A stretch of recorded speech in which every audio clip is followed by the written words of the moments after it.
So now we've really kind of worked with the front of this shoulder joint, the shoulder blade on the rib cage, some things like that. Let's take it into something that's a bit more loaded and has us moving, so now we can kind of keep that in us with some load. So we're going to come to all fours and actually rock yourself back so you get on your feet and kind of that first MTP joint. And then if your big toe especially kind of tolerates it, you'll rock back on, bring your knees to the ground. So although that point in your foot isn't on the ground anymore, there's a sense of it in space rather than being on the tops of the feet. Okay? Knees are a little bit closer together than what the hands are. And what we're going to do is from here, reach into the ground from the legs, feet, and the arms and hands so that the knees float off the ground, and then we'll lower them back down. So it's almost like we want to think of also that rib cage needs to move away from the ground and towards the ceiling. At the same time, the shoulder blades are getting a little bit wider and pushing down on the rib cage. So it's like the rib cage and the shoulder blades high five one another, if you will.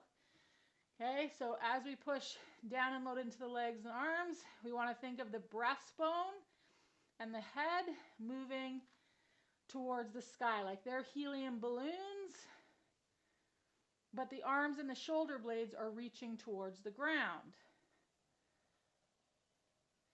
And we're just going to pulse between knees on the ground, knees off the ground, a couple more times. Don't be afraid of not having the heels be straight or having one foot more forward than the other, and actually play with that here. So if you kind of set up so that your knees were exactly lined up, your feet were exactly lined up, I want you to let yourself be a little less orchestrated. So if you look at my feet, which are terrible right now in terms of, there's been no pedicure and there's been lots of trail running, so there's band-aids and blisters, calluses. So you know, I'm not trying to have them be squared up. So play with, you know, where they are and what action really has your system feel like your upper and lower body coordinate together. It's like when you've danced with a really good dance partner and things just agree. And we've all had those dance partners where you're dancing and it's like, it just feels like you're fighting one another. Okay, and that's the same with the upper body. So maybe the hands don't need to be fingers forward, hands on the same plane. You know, let them shift and figure out where they need to be. That the lift and lower of the knees, it's like the core and things just coordinate. We don't have to make them happen. That make sense? Okay, and then once you find that sweet spot for yourself, just do like 3 or 5 here. Notice in that sweet spot, like how your breath responds, how your face responds, what's happening for you. One more. Okay, good. And then let the tops of the feet find the floor. Sit back onto the heels. Okay, and then we're going to sweep the hand behind and reach it out. Sweep behind, reach it out, sweep behind, reach it forward, sweep behind, reach it forward, sweep behind, reach it forward. So the hands come to wherever the hands come, and we want to keep the hips back and down towards the heels. you might find that once the hands come to wherever they come to, you want to slide the forearms under you and rest them on the ground.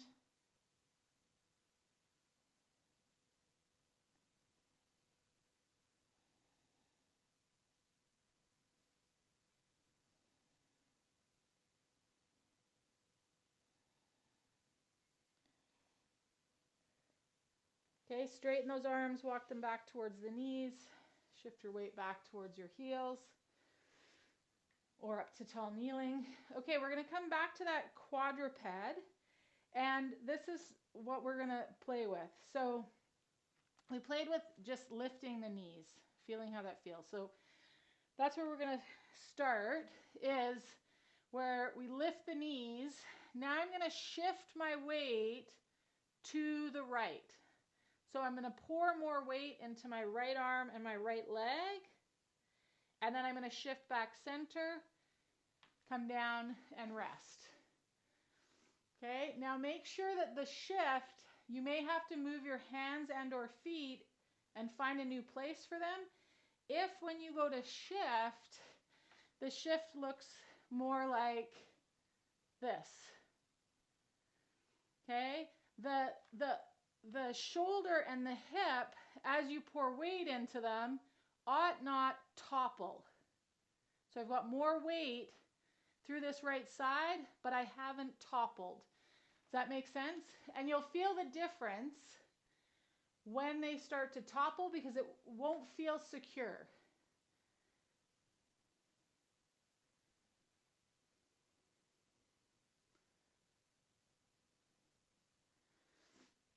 And you'll know you're on the right track because when you shift that weight, your brain starts to be like, oh, I could take a left hand or I could take a left foot off the ground without you toppling. So again, kind of play with the placement. Yeah, go ahead and unmute. So I can see how that will help me doing bird dog, because I tend to topple over. Yes. So if I press my knee in as I move the leg out. Well, here's the other thing with bird dog that doesn't get taught with bird dog most of the time. Most of the time when it's taught, they're like, do whatever you want with your foot. Right? The problem with that is that you don't have an anchor. So in bird dog, if I set up to bird dog and I'm here, my brain is like, I don't think we're going to lift an arm and a leg. Like I don't have I don't have a secure anchor through my lower body. But if I'm here and again I get that MTP joint, all of a sudden it's like, oh, okay, you want to lift an arm and leg, all right. Yeah. Because you have an anchor. If you're just on your knee, it's like it can't secure itself. And maybe if you've got like I've had people that their big toe is longer than mine, the joint like isn't going to tolerate having the foot tucked under like that. An alternative that works really well is if I use my yoga blocks, I'll go this way so you can see the bottom of my feet. If I go this way, then I don't need my toes on the ground. I'm going to get on my MTP joint here.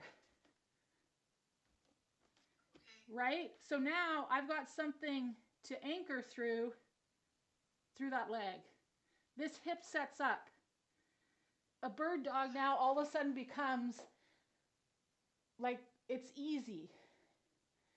Everybody has the hip stability. If you can stand up, if you get locked into that MTP joint, there's no problem with a bird dog. It's not something we have to like work towards, but often it isn't actually set up very well. So we're kind of set up to fail. Yeah. You see that?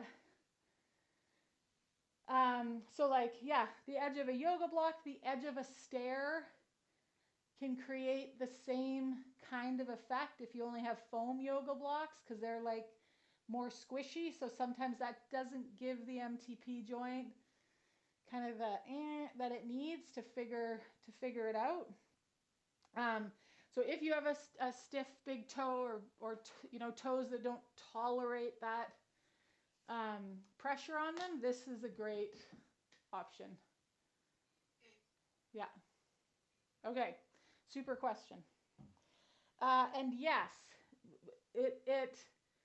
that weight shift then makes a lot possible, because everything more and more, everything we are doing isn't because we're weak, that we can't do it. It's that our system hasn't figured out how to shift the weight. When we do some stuff with that goal of, I am working how my whole body coordinates these weight shifts, all of a sudden things like a lot more becomes possible than thinking this muscle is weak or that one is tight or anything like that. Yeah. So then we're going to go, and if you haven't, do some of the weight shifts now to that other side. So we were working weight shifting to the right. So now set up and weight shift yourself to the left.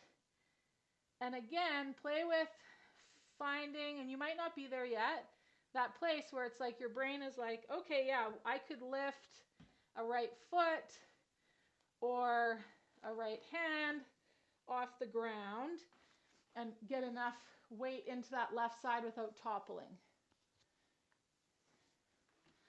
And sometimes too, it's not about being static. So remember last month when we worked with like spinning the MTPs? So this outer aspect of the thumb, the first MTP in the foot, because we've got the I got a splinter in my finger that I can't see, but I can feel when I put it down on the mat. So the spinning of the MTP joint also can make the weight shift a lot clearer, a lot cleaner. And when you spin the MTP joint, there's weight through stuff. So it's not like you're going to see the leg doing this. It's subtle. It's subtle. It's like puts enough tension in the system for the brain to go, the ankle is set, the knee is set, the hip is set.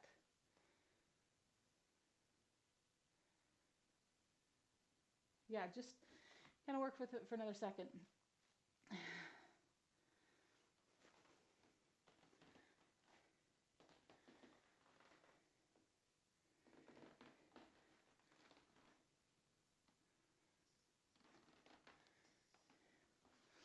Play with spinning those MTPs. All right. So from there, weight shifting and staying square to the floor is, again, going to be a different kind of beast than if I get up into my hands and knees and I weight shift and then I keep spinning, spinning, spinning so that I pull myself through, spin, spin, spin. And then I pull myself back through. So your shape won't necessarily look like my shape. I want you to find the shape where you shift the weight to that side, and if you kept going and kept spinning, where does your brain, what does your brain go, this is possible? And it makes a shape. And also notice when your brain, you like stall out and your brain's like, there's nowhere else to go. And just kind of be there for a second and go, what if I do spin both MTP joints or the outside of both thumbs? Or what if I look like, we lock ourselves in lots of different ways.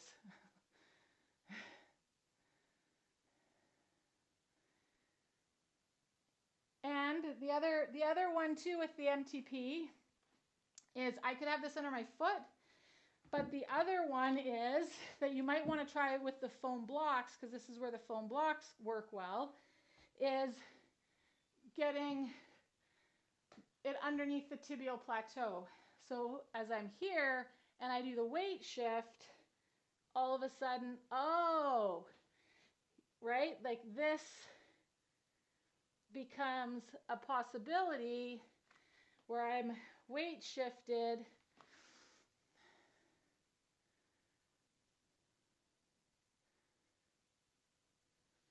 So try working with that too.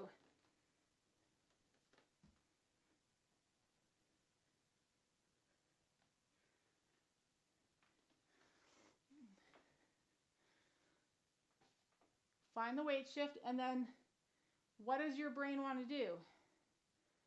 Where does it want to put that leg that's off the ground? Does it want to go behind the leg on the brick? Does it want to come in front?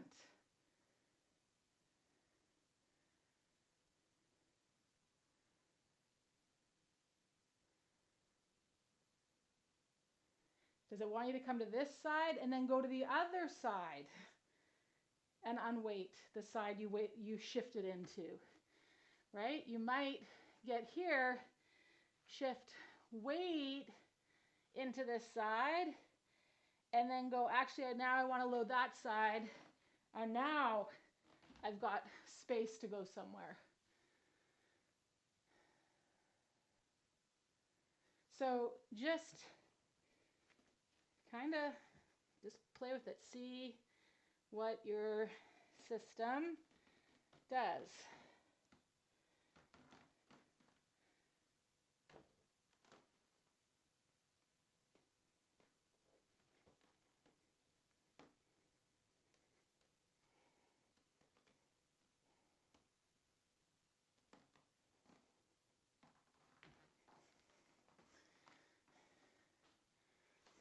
Okay.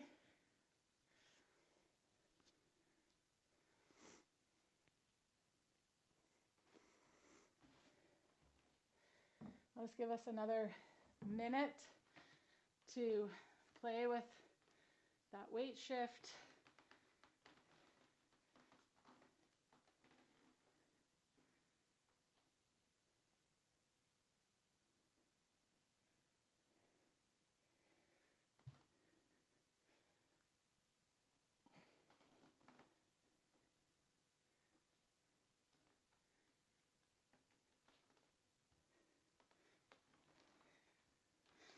Where you go with it, and then make your way onto your back.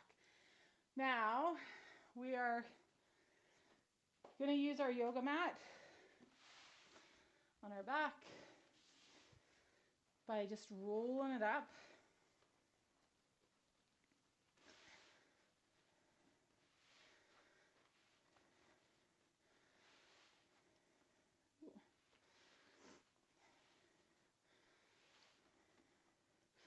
So we've just got a tube, pool noodle works too. It's going to come on the ground. So you could place your pelvis right up next to the end of that roll and come back. So then your low back, head, legs are out long. So this is one kind of option. You might find that you want to put just a little bit underneath the head. You might be good. I'm good here. If you wanted, because this kind of has the arc, you know, where expanding all here, I could set this up so that it's hitting me kind of bra strap.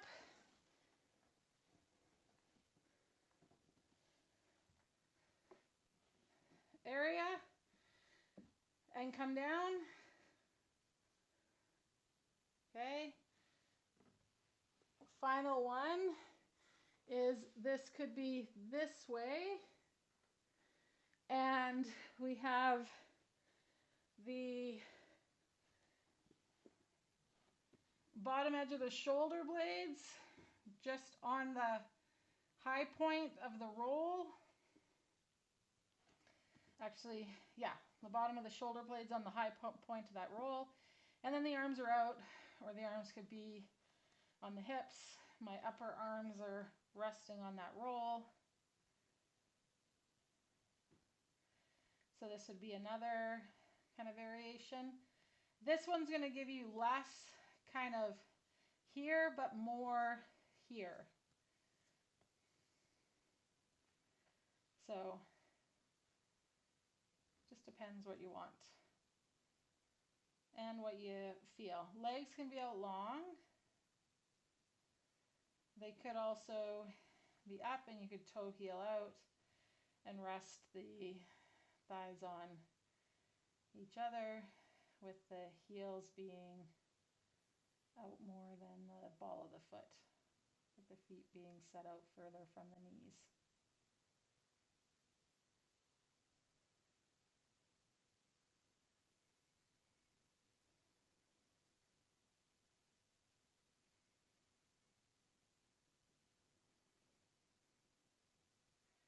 And as you settle into the shape that you want to finish your practice in today, maybe swallow a few times, just relax any tension in the throat or the jaw.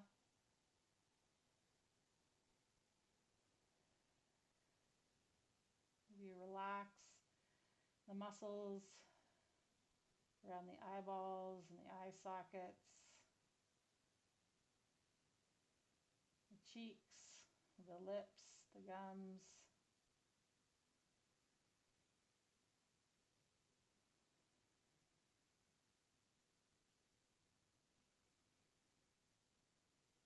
And then let your attention just expand,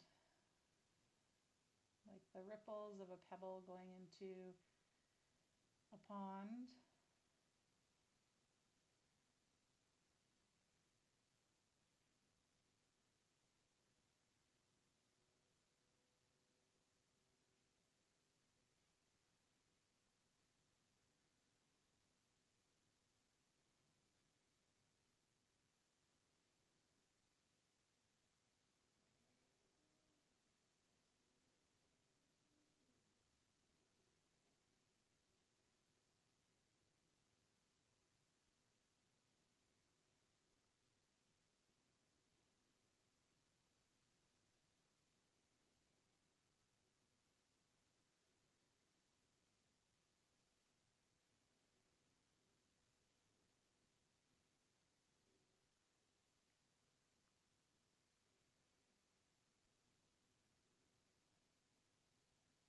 And you can stay here propped as you are, or if you want to finish completely in Shavasana, just quietly roll off of that prop onto your back.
And bring your attention back into the room, sound of my voice,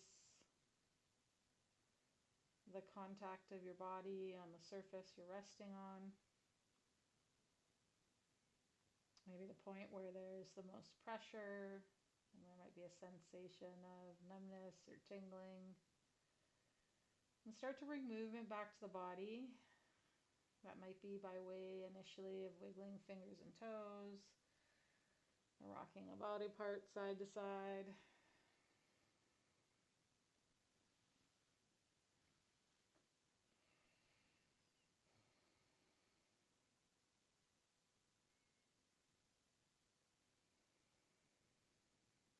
And taking your time, we'll make our way onto a side.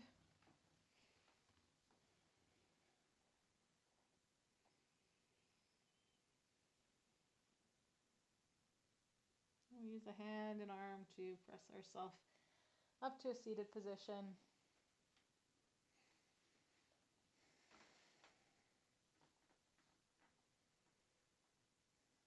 Take a second as you find a seat. Just feel the pelvis and the legs firmly rooted and supporting you on the surface you're on. Maybe inhale and the shoulder blades come up to the ears.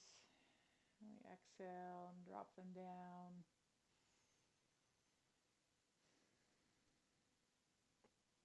Palms can rest in the lap or come together just to the left of the breastbone.